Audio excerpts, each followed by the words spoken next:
I'm Mrs. Fernandy here, ready to continue reading The Losers Club by Andrew Clements. We are on chapter 34, Real Life. In my book, chapter 34 starts on page 201. Make sure you've turned to that page and let's get started. The third table was going to be a semi-quiet table, which was why he and Kent had put it 20 feet away from the loud kids. Alex still had mixed feelings about having so many kids in the club, but at least now they could spread out. There were 6 kids at the chatty table at the moment. They had gotten more focused on actual reading since Mrs. Case had stepped in to help. But she only stopped to talk with them once or twice a week. And unless she happened to be right there with them, noise. Happy, mostly productive noise, but still noise, which was the main reason Lily had switched back to the quiet table as soon as the group had finished with Sarah, plain and tall. Once the third table was in place and all the kids were getting themselves sorted out, Alec took his regular spot at the table in the corner. He was getting close to the end of a new book, or rather, a book that was new to him. It was one of his mom's old paperbacks, Julie of the Wolves. The main character was an Eskimo girl who'd had to run away from her village. The book reminded him of Hatchet, except the main character started out much more tuned into nature than Brian had been. And the way this girl had learned how to live with the wolves reminded Alec of The Call of the Wild. His mom really wanted him to read this book, and he liked it pretty much. But the minute he was done, he wanted to go right back and read those other 2 favorites again. The other day, Nina had pointed at Julie of the Wolves and said, "I noticed you reading that. I wasn't sure you'd like it." "Yeah? How come?"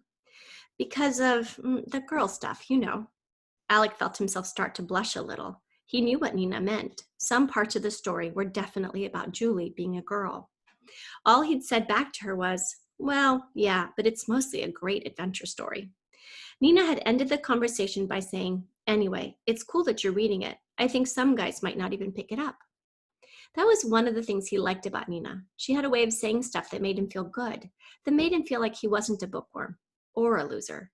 And more, it felt like she liked him as a boy, and also just as a friend. He made a mental note reminding himself to thank his mom for making him read this book.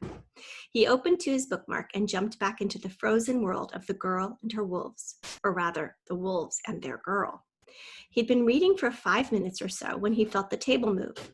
Alec knew it was Nina reaching for her book bag, but knew it without looking. But he did look, and she noticed him looking. 3 kids sat reading between them, Jason, Lily, and one of the newer boys, Elliot. Nina just smiled and gave him a little wave. Alex smiled and waved back.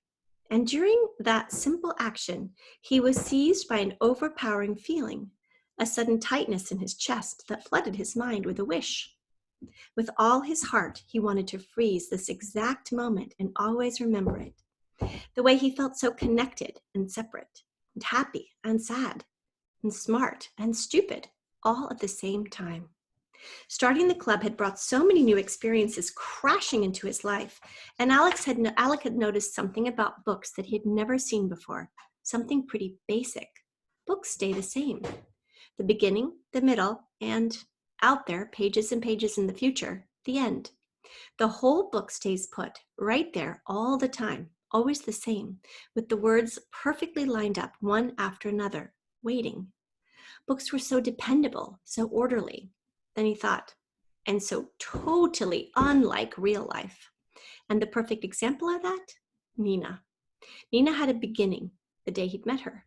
And Nina had a middle, all the stuff since then, swirling around like the dry leaves out on the playground.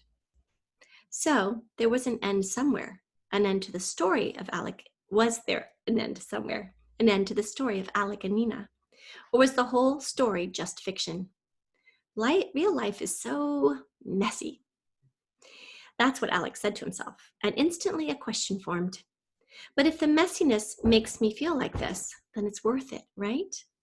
He didn't have an answer to that, so he just pulled in a deep breath and let it out slowly. And then he returned back to his book. Chapter 35, Rebellion. 5 days later, on Monday afternoon, the members of the Losers Club who sat at the talkie table stood up and came over to the quiet table. And then 3 kids from the semi-talkie table arrived too. A girl named Reese had apparently been appointed as the spokesperson. Alec, can we change the name of the club? He was reading Fahrenheit 451. His dad had told him it was Ray Bradbury's greatest novel, about a time in the future when it was against the law to even own a book. Alec was so deep inside the story that he barely heard the girl. What? Reese repeated the question. Change the name? Alec stared at her. Why? Well, Reese went on, you know how next Monday is the open house for extended day, and all our parents are going to be there, and everybody in the whole school? Yeah, so, Alec said. A new member named Harrison blurted out, so I don't want my dad to think I'm in a club for losers. The others nodded. Alec looked from face to face. Is that what you think? That this is a club for losers? That you're losers? Julia Hampton said, well, no, but the name says we are. More nodding. Julia added, and Mrs. Case thinks it's a good idea to change the name too. Last time she read with us, she said it'd be wonderful to have a nicer name for the open house. Alec thought, Mrs. Case, I should have guessed. It had been great of her to help the chatty kids get focused, and it had certainly saved him the trouble of figuring out how to deal with them. But Mrs. Case had disliked the name of the club right from the start. Lily piped up, well, I like the name. It's original. Then Jason said, yeah, what's the big deal? Alec wished that Nina was here to back him up too, but she wasn't. She had told him that since she'd put Kent in his place, she felt like it was okay now to get some exercise before she sat down to read. Not every day, but once in a while. And today she was over at the Wiffle Ball Diamond taking a few at-bats. Besides, Reese said, what are we even going to do for the open house? Everybody else is doing stuff. Like the Chinese club, they made up a play. And us, we've got nothing. And now practically the whole school is going to be there. We've got to do something and change the name too. Alex stared at Reese for a long moment. This is my club and I'm in charge of it. And if you don't like the name, then quit and go start some club of your own. Maybe call it the Wonderful Winners Club, or how about the We Hope You Think We're So Amazing Club? You know what? I think maybe all of you are losers and cowards too. And I think maybe I should kick all of you out of my club. You're acting like a bunch of bookworms, spineless bookworms. That's what Alec shouted inside his head. And then he was shocked that he would use the same label that had always been thrown at him, bookworm. He needed time to think, and he really wanted to talk to Nina. But then he thought, no, it was my idea to start the club, and I can figure this out on my own. Besides, this is about the open house, and I promised Nina she wouldn't have to deal with that at all. Of course, some kind of book report was not going to work, which had been his original cop-out to avoid talking about the stupid open house. The Losers Club had more members than any other club, more kids than the entire active games program. And if he couldn't come up with a decent presentation before next Monday night, they were all going to look like lumps, and he would be the biggest lump of all. Alec pulled out a sheet of paper and a pencil. Write down your email addresses and see if you can get me the address of the rest of the kids too, please? And I'll get back to everybody with something tonight, okay?